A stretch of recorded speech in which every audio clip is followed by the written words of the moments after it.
안녕하십니까. 공존행동 산업기사 필기 과정을 강의하고 녹화해서 정리하고 유튜브에 올려드립니다. 후배 제자님들께서 산업기사 자격증을 취득하는데 도움이 되시라고 노력하였습니다. 감사합니다. 안녕하십니까. 공존행동 산업기사 핵심 모의고사 1200문제를 내용 중심으로 풀어봅니다. 첫 번째 장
설비적산에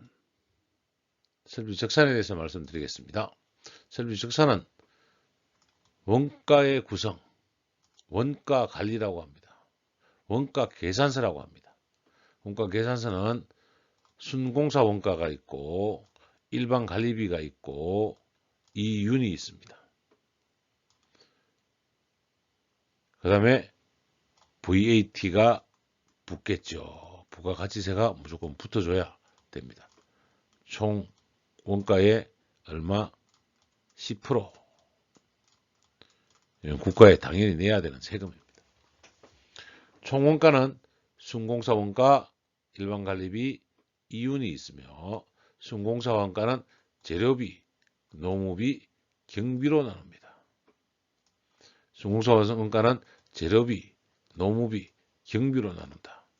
재료비는 직접 재료비, 간접 재료비, 직제라고도 말을 하고요. 간제라고도 말을 합니다. 직접 재료비는 실질 공사에 투입되는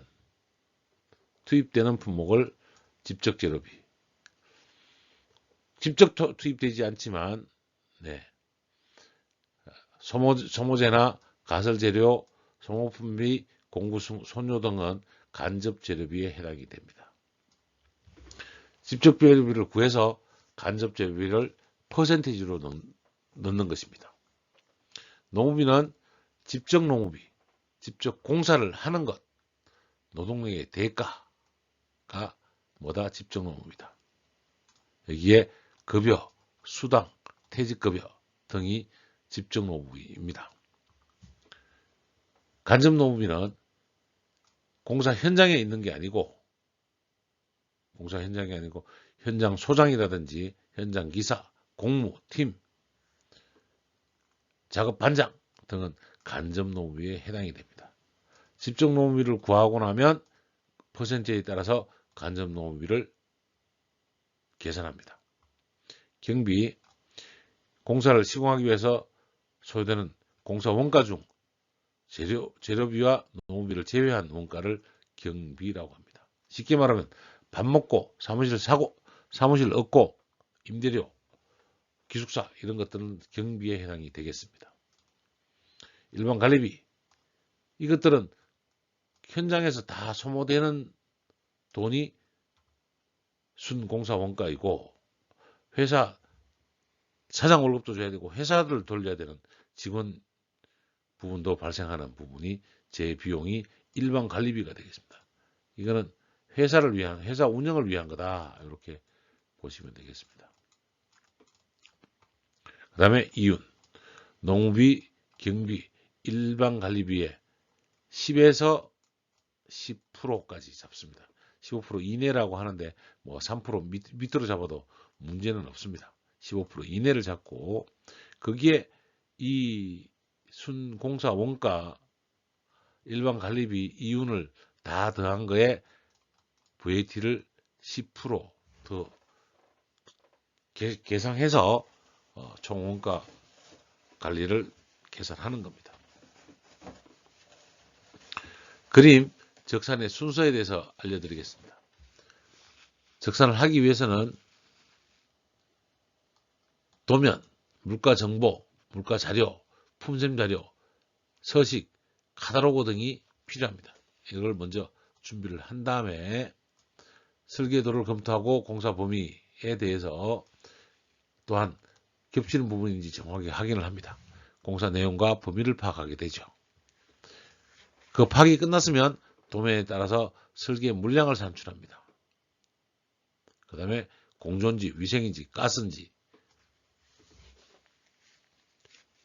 기계 장비든지 이런 거에 대한 물량을 다 뽑아내는 거죠. 물론 배관, 부속품 이런 것들에 대한 물량도 다 뽑아줘야 되죠. 물량 산출을 합니다. 물량 산출이 되면 단가를 넣어가지고 단가를 넣어서 이 값을 다 더해주면 물량 산출값이 나올 겁니다. 이게 직접 재료비가 됩니다. 직제가 되고요. 물량 산출된 파이프, 특수 밸브 등을 설치하는 노무량은 표준 품셈을 기준으로 해서 나옵니다. 표준 품셈은 매년 1월 1일 날 정부에서 발표합니다. 그래서 노무 공량을 산출하고 품셈을 넣어서 그 다음에 노임은 1월 1일과 9월 1일 1년에 2번 노임을 정부에서 발표합니다. 그래서 노무량을 산출한 다음에 노임을 넣으면 계산이 나오죠. 이걸 합치면 물량 집계 더하기 노무비를 산출하면 내역서가 나옵니다. 내역서에서 물량 산출 단가해서 나온 게 집적 재료비, 노무량 해서 나온 것이 집적 노무비, 직노가 됩니다. 직제를 집어넣으면 100이라는 숫자를 넣으면 간접은 뭐 5%가 된다든지 이게 재료비에 해당이 되고요. 노무비, 직접 공사되는 노무비가 뭐 70이다. 그러면 여기에 해당되는 간접 노무비는 뭐 20이다. 이렇게 정리가 되겠죠. 이렇게 노무비가 정리되고 나면 여기에 두 개를 더해서 경비를 정리합니다. 그리고 관리비 더해서 이윤 더해서 총원가 계산을 적는 거죠. 재료비, 경비만 잡은 것을 순공사비라고 합니다. 거기에 일반 관리비, 기업인류, 부가가치세, 기타 등을 넣으면 실공사비가 산출이 되겠습니다.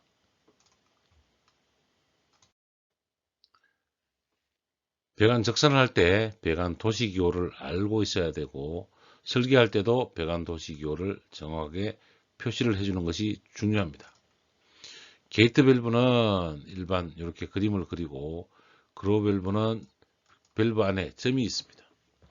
체크 밸브는 이렇게 화살표도 그려주기도 하는데요. 여기 이렇게 생긴 것이 체크 밸브입니다. 스트레이너입니다. 스트레이너. 외워주시기 바랍니다. 이렇게 선이 있는 것은 버터플라이 밸브. 밸브 위에 기역자가 있는 것은 콕입니다. 콕. 가로, 세로, 곱하기가 겹쳐져 있는 것 조인트는 후렉시블 조인트입니다. 네모에 한쪽만 선이 있는 것은 벨로우즈 단식 신축임입니다. 양쪽에 있는 것은 벨로우즈 복식입니다. 선 안에 역삼각형으로 되어 있는 것은 밸런싱 밸브입니다. 밸브 위에 네모가 있는 것은 투웨이 밸브, 이방변입니다. 이방 밸브입니다. 삼각형이 1, 2, 3, 3개가 있고 위에 네모가 있으면 삼방 밸브입니다.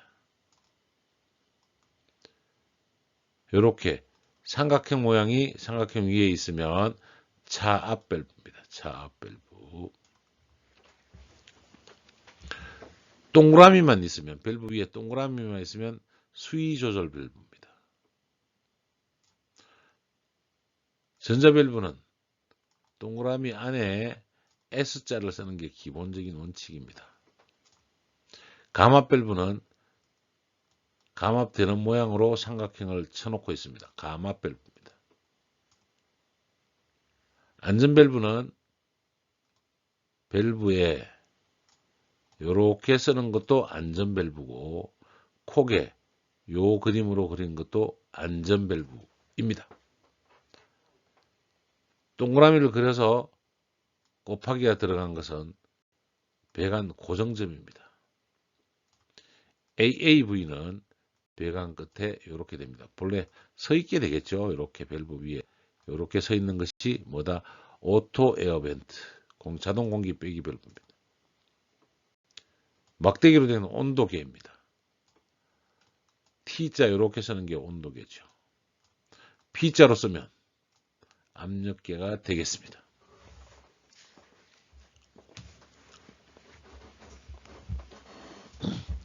DO에서 디젤 오일 서플라이 경유 공급관, DOR 경유 환수관, BOS 보일링 오일 서플라이 보일링 오일 리턴 중유 공급관, 중유 환수관.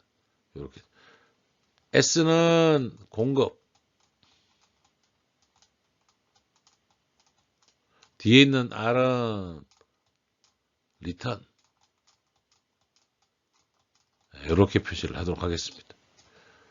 CW 칠링 워터 스플라이 냉수 공급, CWR 냉수 환수.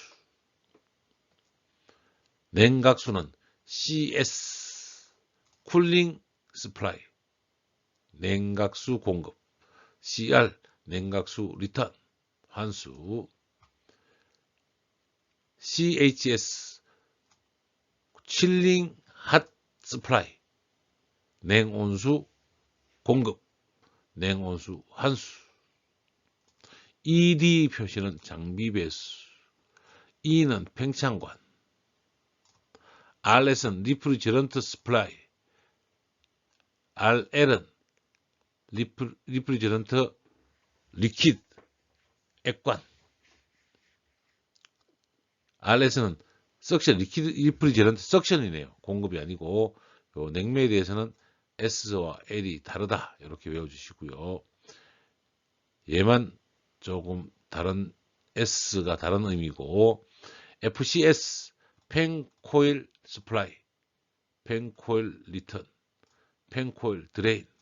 FC는 펜코일이다. 펜코일 유닛의 공급, 환수, 배수 이렇게 나옵니다. 십자 모양은 정수관, 한 개는 시수관, 두 개는 급탄관, 점 세 개는 환탄관. 십자 모양은 정수관, 점 하나는 급수관, 점 둘은 급탄관, 점 셋은 환탄관. D는 드레인 배수관, 배수, 오수의 그림은 또 다른 거죠. 네. D는 배수관, S는 소일관, 오수관, V는 벤트 통기관, WD는 폐수관, RD는 우수배수관. 이렇게 구분을 하시면 되겠고요. 방일리 표수 우리 정했습니다. 쪽수 종류 곱하기 다시 높이, 그 다음에 입구 간격과 출구 간격으로 이렇게 나눈다 그랬습니다. 전기 트랩은 반달 모양으로 표시합니다. SS는 스팀 스프라이, 스팀 리턴, 고압 전기관, 고압 환수관.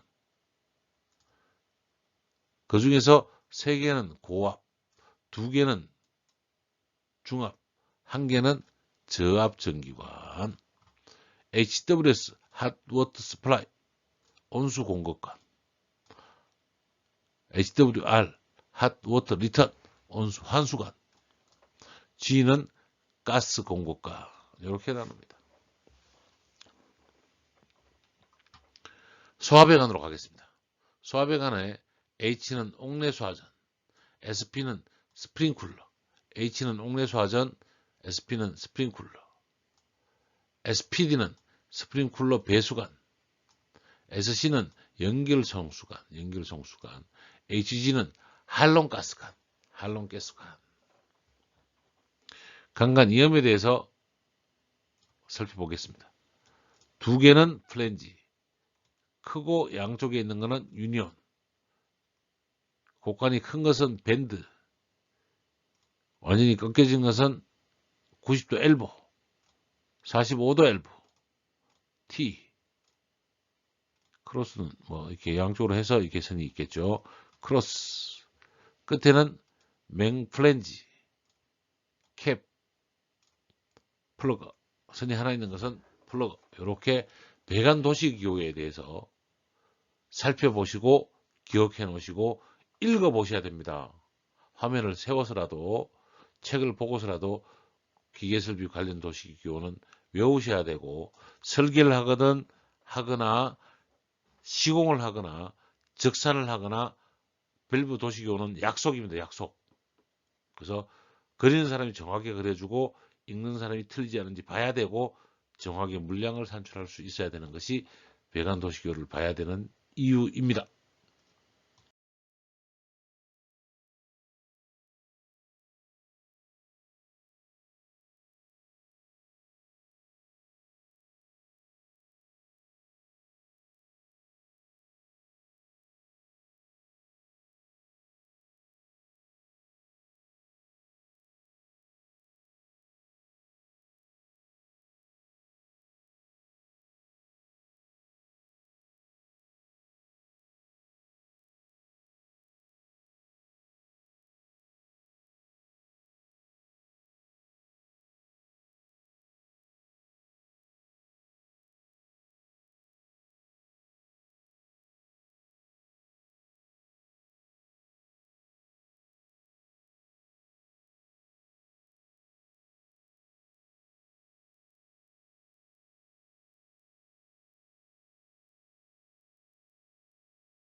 설계 도면을 작성합니다. 설계 도면 작성하는 건데 관간의 호칭 지름, 관간은 15, 20, 25, 32, 40, 50, 65, 80, 그 다음에 100, 125, 150, 200, 50단위로 넘어갑니다. 이제는 250, 300, 350, 400, 150부터는 200단위로 넘어간다. 그 아래로는 25단위로 끊어낸다. 50까지는 50, 그 다음에 인치로 표현을 합니다. 밀리미터는 A로 표시하고요. 인치는 B로 표시를 합니다. 25가 1인치입니다. 25가 1인치 기본, 50이 2인치, 80이 3인치, 그 다음에 4, 5, 6, 8, 10, 12, 14, 16 짝수로 나가는 거죠. 5인치만 있고 나머지는 다 짝수입니다. 그래서 25 밑으로 20은 4분의 3, 15는 2분의 1, 15는 2분의 1, 20은 4분의 3, 25에는 인치, 1인치와 2인치 사이에 32는 1과 4분의 1인치, 40은 1과 2분의 1인치, 그리고 50은 2인치.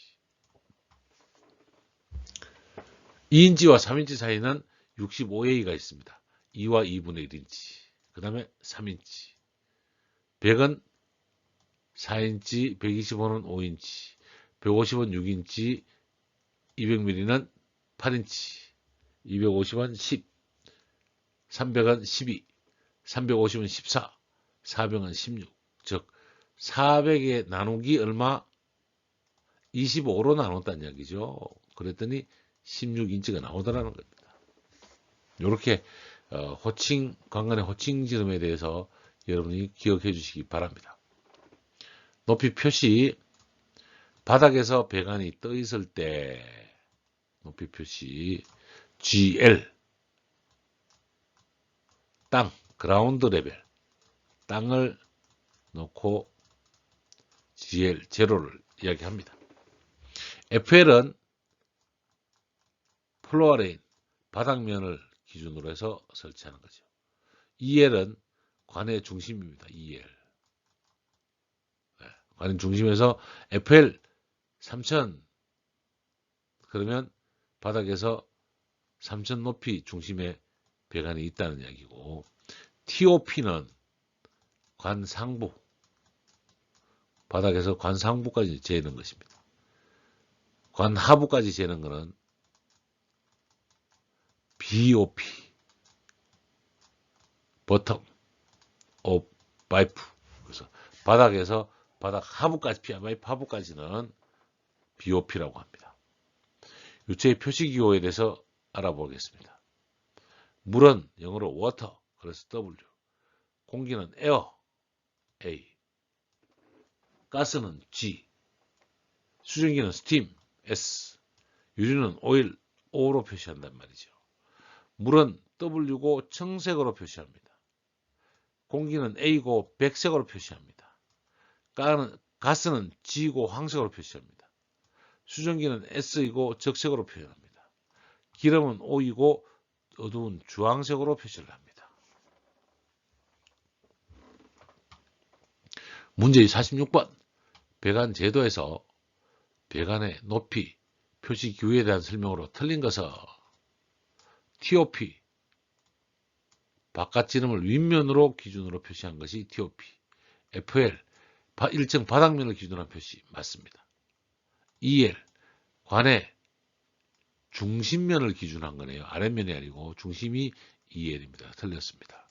GL은 포장된 지표면을 기준한 높이다. 43번. 파이프 내에 흐르는 유체가 물, 워러임을 표시한 것은 워터 뭐죠? W. 그래서 4번이 되겠습니다. A는 공기, O는 오일, S는 스팀, W는 물. 그래서 답은 4번이라고 다시 한 번 더 말씀을 드립니다. 45번. 배관 설계시 유의사항으로 틀린 것은 배관은 짧고 곱게에 맞습니다. 관로의 색깔로 유체의 종류를 나타낸다. 말씀드렸죠. 물은 청색, 공기는 백색, 가스는 황색, 수증기는 적색, 기름은 주황색 이렇게 나타냅니다. 맞습니다. 3번, 45번에 3번. 관로가 너무 길어서 압력 손실이 생기지 않도록 배관을 짧게 하란 말하고 같은 말이죠. 예, 같습니다. 맞습니다. 4번, 곡관을 사용할 때는 관 굽힌 공률을 크게 해야 됩니다. 크게 해야 저항이 적기 때문에. 그래서 4번이 답이 되겠습니다. 아래 문제, 배관의 도식기호 중 유체의 종류와 기호로 틀리게 연결한 거. 공기 뭐죠? 에어 맞습니다. 수증기는 뭐죠? 영어 스팀, S. W는 뭐죠? 물. 정답은 2번이 되겠습니다. 가스는 영어로 뭐죠? 가스입니다. 유리는 영어로 오일 맞습니다. 답은 2번이 되겠습니다. 설계 도면 작성해서 관을 그려야 되는데 관이 접촉이 되어 있는지 안 되어 있는지 입체적으로 그릴 땐 ISO라고 합니다. ISO로 도면으로 그릴 때는 어떻게 그리는지, 관이 접촉하지 않고 위쪽에서 배관이 지나가고 아래쪽에서 이렇게 된다라면, 위쪽 배관은 이렇게 그리고 아래쪽 배관은 띄워서 그립니다. 띄워서. 그러면 A 배관은 위에 있고 B 배관은 아래에 있다. 이렇게 우리가 이해를 할 수 있습니다. 관이 접촉하고 있으면 그냥 이렇게 그려도 상관없습니다. 꼭 점을 안 찍어도 좋습니다. 분기하고 있을 때는 T에 대한 그림은 T는 이렇게 그냥 표시하죠. 네. 구분 상태. 파이프가 위에서 올라보고 있어. 위에서 이렇게 쳐다보면 여기가 동그랗게 보이겠죠. 이렇게 그리고 바깥쪽으로 이렇게 그려주고 나사 이음이면 이렇게 그려주는 게 가장 정확합니다. 위에서 보면 두 번째 B가 밑으로 내려가서 뒤로 구부러진다. 그러면 엘보가 여기 있죠. 엘보가 여기에. 여기에서는 구멍이 보인다, 안 보인다? 안 보입니다. 우리가 이렇게 그려주는 것이 정확하게는 원안입니다. 우리 시험에는 꼭 이렇게 나오더라고요. 이렇게 붙여서 들어간 걸로 나오는데, 둘 다 맞긴 한데 얘를 더 중요하게 도면에 표시한다. 현장에서는 시험 문제 내느라고 이렇게 내는데 이건 적절하지 않은 방법이 있습니다. 이거하고 헷갈리니까요. 얘는 또 이렇게 점이 없이도 이렇게 나타내거든요. 이거하고 선을 좀 잘못 꺼서 이렇게 하면 헷갈린다는 거죠. 그래서 얘들은 잘 쓰지 않는다.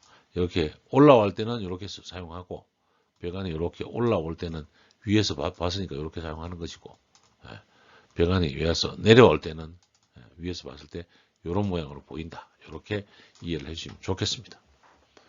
엘보 이렇게 와서 밑에서 한 번 더 내려왔다가 이렇게 갈 때 위에 전체 모양은 이렇게 그리고 뒤에서 이렇게 그려주는 게 맞다. 이 그림도 틀리지는 않습니다. 근데 우리는 이렇게 그려주는 게 좋겠다라는 말씀을 드립니다. 배관 이음의 표시. 나사 이음은 이렇게 표시를 합니다. 엘보 같으면 이렇게 양쪽으로 표시를 하겠죠. 용접은 점을 찍어줍니다. 이렇게 점을 찍어주고요. 플랜지는 두 선, 턱걸이, 주철간에 쓰는 게 턱걸이입니다. 주철에서 혹은 PVC에서 우리가 여기 턱걸이염을 이렇게 표시를 하고 있습니다. 기억하시기 바랍니다. 신축염은 루, 슬, 벨, 스, 볼 조인트로 제가 말씀을 드렸고요. 루프형은 오메가 표시, 슬리브형은 이렇게 들어와 있는 슬리브가 왔다 갔다 하겠죠. 벨로즈는 이렇게 물길 모양으로 이렇게 잡는다. 스위블형은 나사 2개 이상의 조인트로 방열기 말단 부분에 방열기에 우리가 이 슬리브 조인트, 스위블형 조인트를 쓴다. 상하변이, 좌우변이도 다 잡을 수 있는 조인트로 이렇게 잡혀 있는 것은 볼 조인트라고 한다. 46번 문제. 관의 결합 방식 표시 방법 중 용접식 기호는 3번이 되겠습니다. 얘는 뭐죠? 플랜지. 얘는 뭐죠? 턱걸이. 얘는 나사. 이런 방식이 되겠습니다. 답은 3번이 되겠습니다. 47번. 다음 중 소켓이음을 나타내는 것은 턱걸이음하고 똑같습니다. PVC 소켓이음이거든요. 이렇게 나타낸다. 4번은 뭐죠? 유니온입니다. 유니온. 47번. 다음 중 엘보를 용접 위험으로 나타낸 것은, 용접 위험은 뭐죠? 점을 찍는 거다라고 말씀드렸고, 얘는 플랜지 위험인데, 이 플랜지 위험은 사실은 없습니다. 표시를 하려면 엘보 위험은 이렇게 나사식을 이렇게는 나타내도 엘보를 플랜지를 하는 경우는 없거든요. 예. 근데 용접 위험을 나타낸 것은, 그러니까 4번이 정답이 되겠습니다. 설계 도면 작성에서 밸브 및 계기류 표시에 대해서 한 번 더 설명을 하도록 하겠습니다. 글로우 밸브는 우리가 스톱 밸브라고도 합니다. 글로우 밸브는 밸브 표시에 가운데 점을 하나 찍으면 글로우 밸브, 게이트 밸브, 열고 닫는 것만 하는 것, 밸브 표시 그대로 표시를 해주면 게이트 밸브입니다. 우리가 글로우 밸브는 게이트 밸브 표시에다가 G라는 숫자를 써서 표시하기도 한다는 것을 기억해 주시기 바랍니다. 앵글 밸브는 90도의 삼각형 두 개를 붙여서 앵글 밸브를 만듭니다. 체크 밸브는 밸브 그림의 반인데요. 이 그림에서 위쪽이 흐름 방향을 표시하는 체크 밸브로 우리가 사용하고 있습니다. 아래쪽에 이 그림은 잘 사용하지 않습니다. 안전 밸브는 지금 요 그림은 스프링식, 아래 그림은 추식인데, 안전 밸브는 저 그림보다는 요렇게 안전 밸브로 그려서 씁니다. 다이아몬드 그림으로 있는 요 사각형은 일반 콕입니다. 일반 콕. 밸브 그림에 원형 동그라미를 넣은 것은 볼 밸브입니다. 볼 밸브. 버터플라이 밸브는 체크 밸브처럼 생겼지만 약간 띄워져서 사선에 점을 찍어서 버터플라이 형태를 나타낸 것이 버터플라이 밸브입니다. 가마 밸브는 고압에서 저압으로 변하는 부분으로 삼각형을 그려주는 것이죠. 여기는 고압, 여기는 저압 부분이 되는 것입니다. 가마 밸브는 이렇게 그림을 그려준다. 일반 조작 밸브는 뭐 잘 쓰지는 않습니다. 기억해 주시고요. 봉합 밸브는 위에 캡을 씌워준 건데, 봉합 밸브도 잘 쓰지는 않습니다. 전자 밸브는 밸브 표시 위에 뭐가 있죠? S가 있습니다. S. 전동 밸브는 원형보다는 네모나게 해서 M을 씁니다.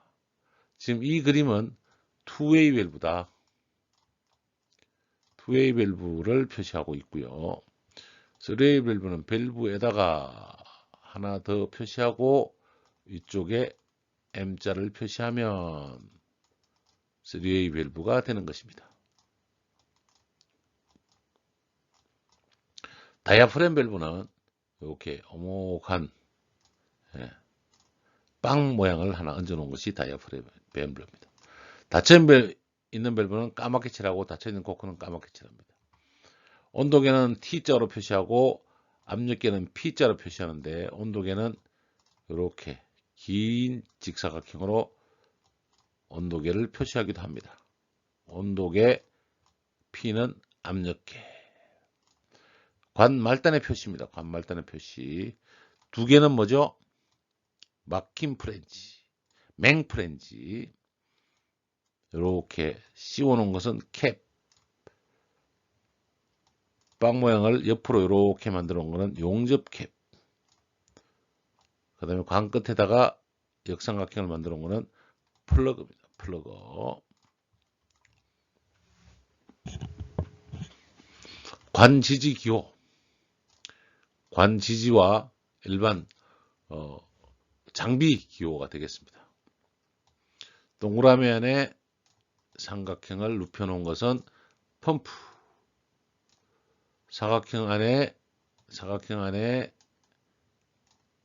Y자를 써놓은 것은 냉각탑. 원형에 곱하기에 있는 것은 냉동에서는 팽창 밸브, 스팀에서는 전기 트랩. 팽창 밸브로 쓴다면 압축기 압, 그 다음에 응축기의 응, 팽창 밸브의 팽, 증발기의 증 해서 압응 팽정 팽창 밸브로 쓰는 것이고, 관말 트랩에서 수입을 조인트로 올려주면 방열기가 있고 방열기 끝에 트랩을 사용하게 되죠. 요게 이렇게 가는 요 트랩도 배꼽 모양으로 저는 표시를 합니다. 볼 밸브는 밸브에다가 원형이 들어가는 것이 뭐라 그랬죠? 볼 밸브라고 했습니다. 팽창 이염은 이렇게 오메가 표시를 한 거는 루프형 몇 배? 6배. 어디에 설치한다? 옥외에 설치한다. 옥외에. 그 다음에 요 직사각형 박스에 이렇게 넣어놓은 것은 슬리브형. 그 다음에 아코디언 모양으로 이렇게 만들어 놓은 것은 벨로제형. 그 다음에 이렇게 나사 3개 이상을 2개 이상을 설치하는 것은 스위블형. 이렇게 표시를 하고 있습니다. 팽창 밸브 종류는 4가지, 루슬, 벨스, 마지막에 볼 조인트 이렇게 이해를 하시면 되겠고, 점 2개 사이에 약간 간격을 띄운 것은 오리피스입니다. 오리피스. 이렇게 코일을 말아놓은 것처럼 보이는 것은 가열 코일, 냉각 코일도 이렇게 표시를 합니다. 그 다음에 이렇게 표시를 해놓은 것은 스트레이너, Y형 스트레이너죠. 가장 저항이 적은 Y형 스트레이너. 관 지지에서 그림처럼 보이는 것은 앵커입니다. 앵커는 원형에서 X표가 원형 밖으로 빠져나온 것은 앵커. 관 양쪽으로 이렇게 잡아준 거는 가이드, 관을 안내해준다는 거죠. 가이드. 네. 슈는 다이아몬드형. 행거는 진한 원형. 진한 원형. 스프링 행거는 SH라고 표현합니다. 행거는 H, 여기 그림에 H라고 표시하는 거고, 스프링 행거는 SH라고 표현을 합니다. 바닥 지지는 슈. 바닥에서 지지하는 것은 슈. 코너 끝에서 가는 것은 슈. 스포트 형태죠. 스프링 지지는 스프링 슈 해가지고 SS라고 표시하고 사각형으로 표시를 합니다. 문제 47번. 다음 냉동 기호가 의미하는 밸브는 무엇인가? 뭐죠? 체크 밸브죠. 체크 밸브. 체크 밸브. 답 1번. 그로우 밸브는 밸브에다가 점을 찍는 것이 그로우 밸브. 슬로스 밸브는 그냥 밸브 표시만 있는 것은. 앵글 밸브는 삼각형이 90도로 만나게 만들어 놓은 것. 이게 앵글 밸브가 되겠습니다. 답은 1번입니다.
설비, 배관 재료가 아닌 공조 설비 쪽에서 나올 수 있는 냉동이나 공조, 설비 쪽에서 나올 수 있는 응용 문항이 별도로 좀 채용된 게 관연도 문제로 보이는 게 있어서 별도로 뺐습니다.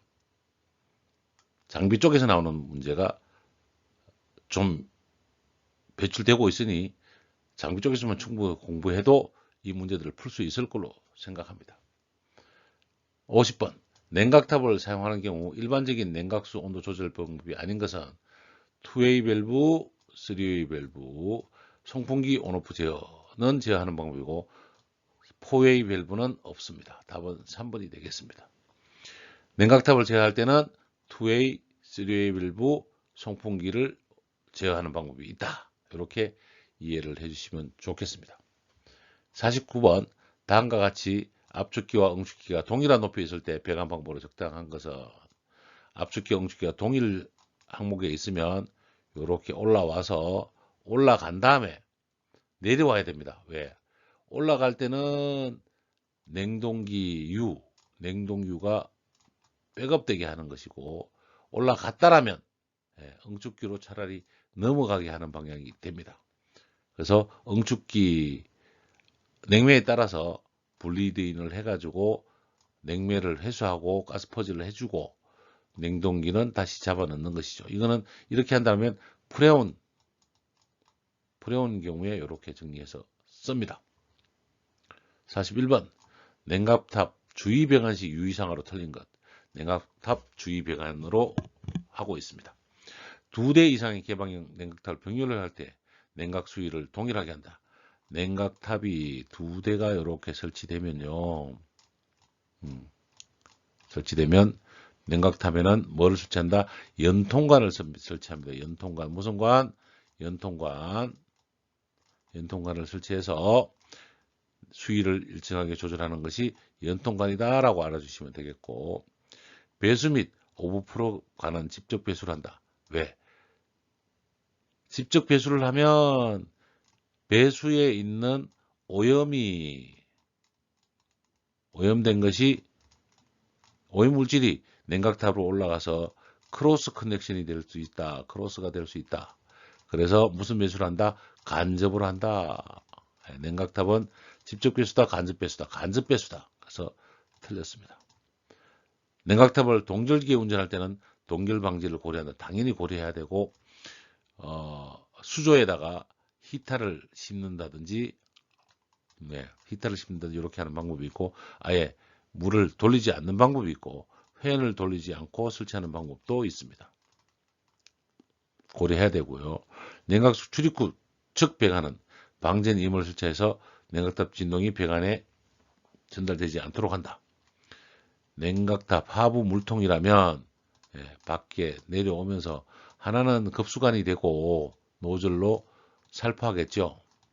그 다음에 배수관은 스테인을 설치해서 여가망을 설치해서 오게 되는데 여기는 항상 플렉시블 조인트를 설치합니다. 그리고 배관이 연결되게 그리고 냉각탑 자체는 스프링 마운트를 달아서 배관 스프링 마운트가 돼서 냉각탑은 진동을 하되 배관은 진동하지 않도록 해준단 말이죠. 그래서 전달되지 않도록 한다. 답은 2번이 되겠습니다. 냉동 설비에서 고온고압의 기체가 흐르는 배관은 압, 응, 팽, 정. 그래서 압축기에서는 기체를 뭐 하는 거죠? 압축합니다. 압축을 한다는 이야기는 고온, 고압이 된다는 이야기입니다. 그래서 압축기와 응축기 사이에 콤프와 응축기 사이가 고온고압의 기체다. 압축기와 응축기 사이 기 3번이 됩니다. 말 나온 김에 응축기에서는 뭐가 만들어졌죠? 액이 만들어졌죠. 근데 고온고압이 액이 되는 거죠. 그래서 이렇게 고온고압. 팽창밸브를 지나면 저온 저압이 됩니다. 압이 되는데 팽창밸브에서 정발기로 가기까지는 액이고 증발기에서는 냉동 부하에서 열을 받아내서 가스로 변합니다. 냉매 가스로 변하는 거죠. 그러면 저온점의 가스로 변하는 것이 증발기에서 압축기까지다. 여러분이 냉동에서 다 한 내용이니까 잘 기억해 주시기 바랍니다. 50번 문제. 당 그림매에 나타낸 배관 시스템의 개통도는 냉방 설비의 어떤 여론 방식을 나타낸 것인가?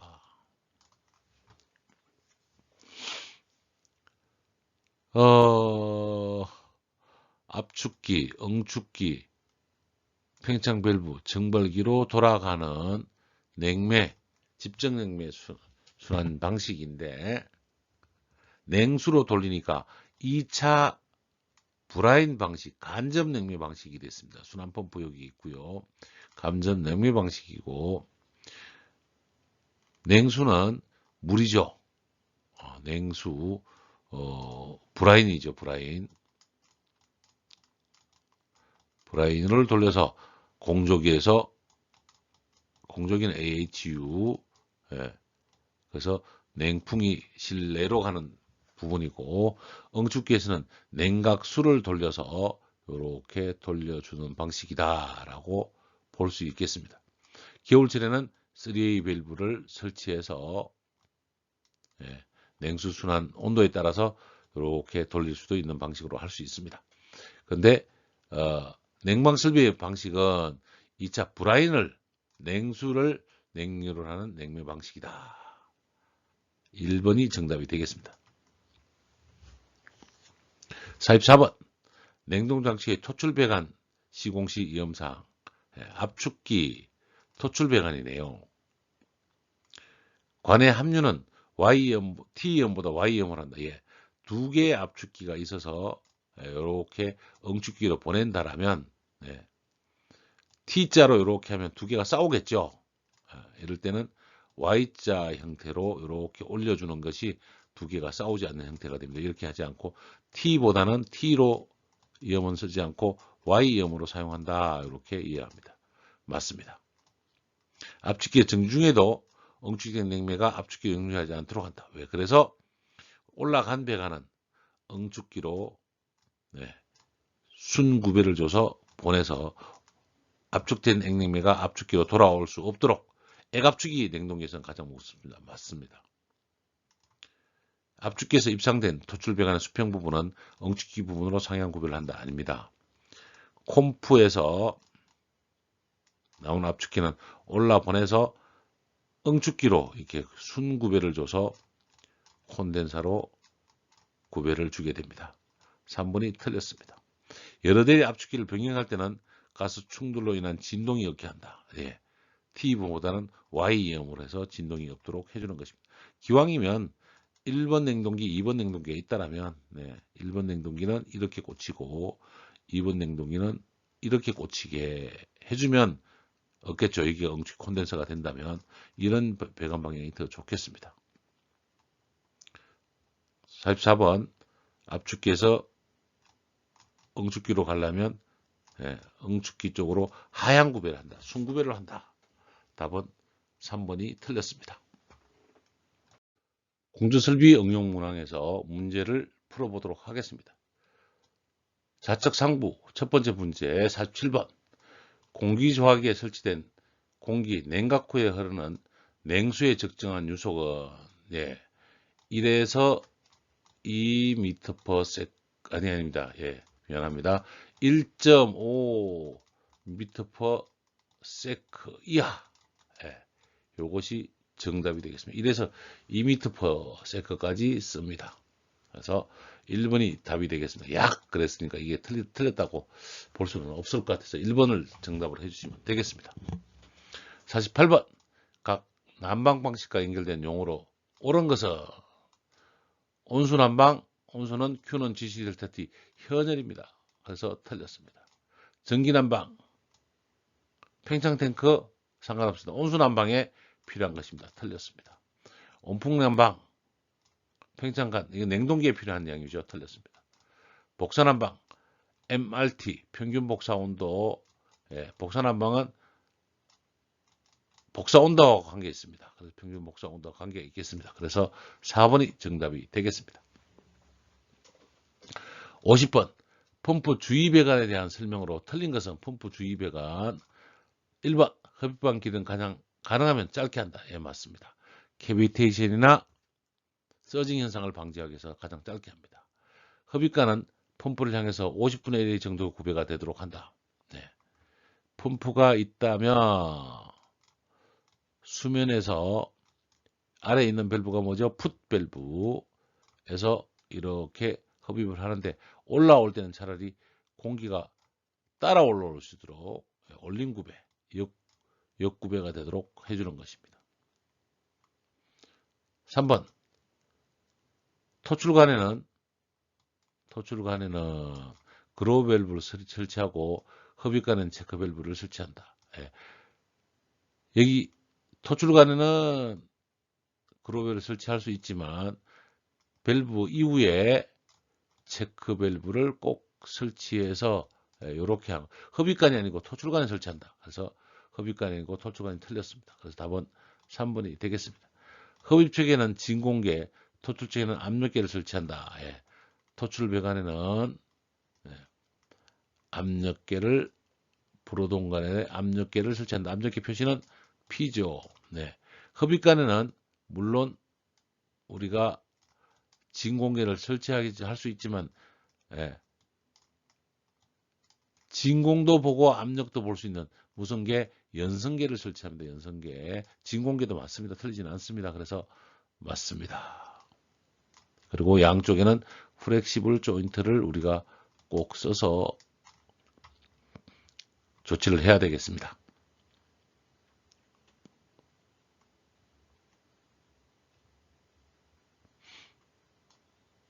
체크밸브가 아래에 있어야 되네요. 미안합니다. 43번 냉매배관 설계 시 유의사항으로 틀린 것은 1번 이중 입상관 사용 시 트랩을 크게 한다. 이중 입상관 사용 시 트랩을 크게 하지 않습니다. 입상관이 이렇게 있다면 이렇게 되고 아래쪽으로 하나 내려와서 이렇게 정리가 되게끔. 왜? 뭐 때문에? 오일 회수를 위해서 이 트랩을 설치합니다. 과도한 압력 강화를 방지한다. 맞습니다. 압축기로 액체냉면 유입을 방지한다. 이거를 서부 압축이라 하고 서부 압축이 되면 압축기에서 액압축이 일어나서 컴프레셔가 망가지게 됩니다. 그래서 맞습니다. 압축비를 떠난 윤활유가 일정 비율로 다시 압축기로 돌아오게 한다. 압축기에서 응축기로 나갔다면 이렇게 내려온다고 표현을 했죠. 응축기에서 분리들을 해서 냉매는 다시 증발기나 돌려보내고 윤활유는 다시 기어 펌프를 쓰는 윤활 펌프에서 냉매를 회수하도록 합니다. 이렇게 회수하는 것은 프레온 방식에서 사용한다고 말씀을 드렸습니다.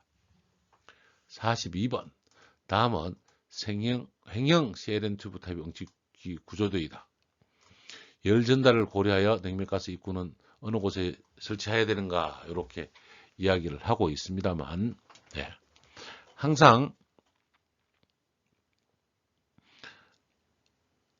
응축기니까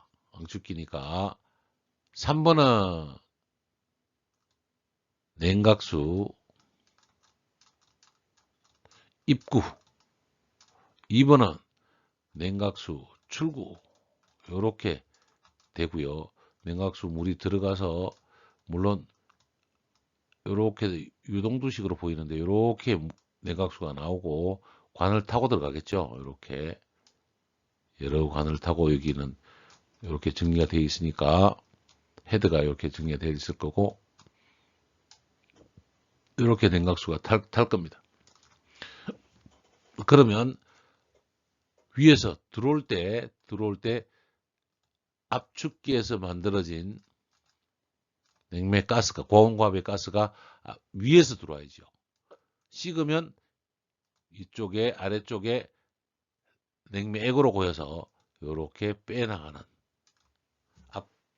팽창 밸브로 가기 전에 수액기에 고이겠죠. 예. 그다음에 수액기 상부와 응축기 상부에서 균합관을 설치하고 여기서 가스 퍼즐을 해냅니다. 기왕이면 여러분이 다 알아놓는 게 좋을 것 같아서 횡령 CLN 튜브 타입 구조에 대해서 한번 설명을 드렸습니다. 47번 암모니아 냉동 설비 배관으로 사용하기에 부적절한 것은 암모니아는 동관을 부식합니다. 동관. 네. 프레온은 2% 마그네슘, 2% 이상의 마그네슘 합금강간을 부식하는데 마그네슘 Mg죠. 마그네슘 부식하는데 배관강간들을 부식을 하게 됩니다. 그래서 이 배관들은 암모니아에 사용하는 거고 염매 없는 동관은 프레온에 사용합니다. 암모니아 냉동설비에는 동관을 사용할 수가 없습니다. 프레온은 2% 마그네슘을 부식하고 암모니아는 동관을 부식합니다. 답은 1번이 되겠습니다. 41번 냉매 배관 중 토출식 배관 시공 압축기에서 토출하는 배관 응축기가 압축기보다 2.5m 이상 높아있을 때는 트랩을 설치한다. 압축기가 응축기보다 2m, 2.5 이상 있을 때는 트랩을 설치한다. 아래 트랩을 설치해서 올려주고 이렇게 응축기로 하향 구배를 설치한다.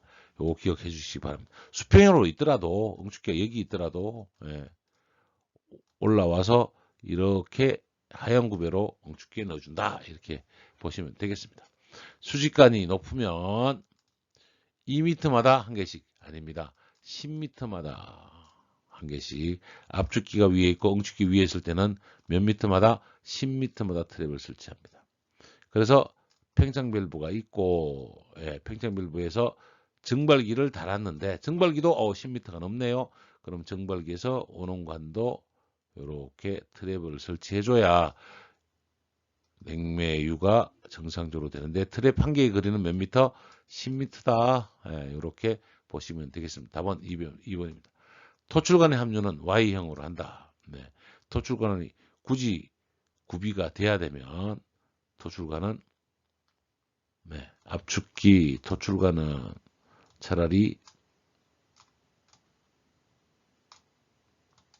이렇게 표시해 주는 게 훨씬 낫다. Y형으로 표시하는 게 훨씬 낫다. 싸우지 않으려면 이렇게 역구배로 이렇게 주는 것도 한 방법이겠죠. 올라간 다음에 다시 응축기로 내리면 되니까 Y형 이형으로 한다. Y형으로 한다. 수평관은 모두 끝내린 구배로 배관한다. 올린 다음에는 응축기로 끝내린 구배로 해줘야 되는 것이 원칙입니다. 그래서 답은 2번입니다. 수직관이 높으면 몇 미터마다 10m마다 트랩을 설치한다. 기억해 주시기 바랍니다. 설비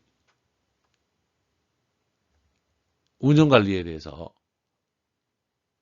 강의를 마치도록 하겠습니다. 강의를 들어주셔서 대단히 감사합니다. 여러분이 자격증을 따는데 충분한 도움이 되셨기를 바랍니다.